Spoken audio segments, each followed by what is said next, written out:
The female reproductive system consists of the ovaries, oviducts, uterus, and vagina. The ovaries produce eggs, or ova, in a process called oogenesis. Each month, an egg develops within a follicle and is released into one of the oviducts, a process called ovulation.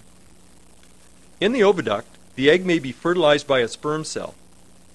The fertilized egg starts to develop and implants in the wall of the uterus, where it will mature. Ovulation occurs about every 28 days in a regular cycle called the ovarian cycle.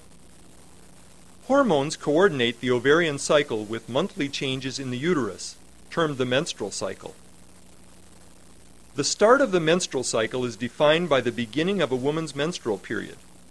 The lining of the uterus, called the endometrium, breaks down, and blood, cells, and mucus are expelled through the vagina.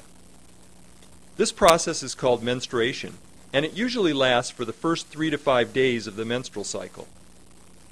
The endometrium again thickens in preparation for possible pregnancy. We will combine our discussion of the ovarian and menstrual cycles to show how hormones coordinate the activities of the ovaries and the uterus. The brain controls reproduction, acting via hormones produced by the pituitary gland.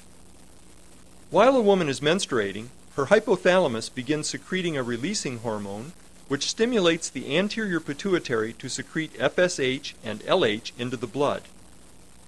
FSH, follicle stimulating hormone, stimulates the growth of an ovarian follicle in the ovary.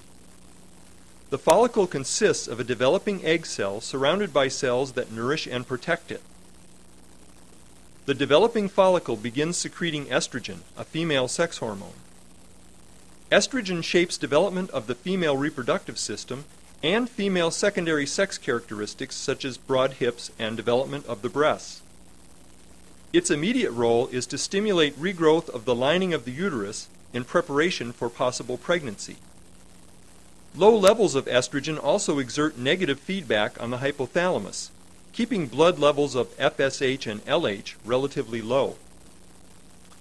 Basically, what is going on here is that the brain triggers development of an egg, and the follicle containing the egg signals the uterus to prepare to support the development of an embryo. Negative feedback assures that only one follicle develops at a time. As the follicle grows, it secretes more and more estrogen. This stimulates further development and thickening of the uterine lining. Estrogen level reaches a peak just before the midpoint of the cycle. Now response of the hypothalamus and pituitary to estrogen reverses. The higher level of estrogen actually stimulates the hypothalamus to signal the pituitary to secrete a burst of FSH and LH. It is the burst of LH that triggers ovulation on about day 14 of the cycle. The ovum develops, the follicle ruptures, and the nearly mature ovum is released from the follicle and swept into the oviduct.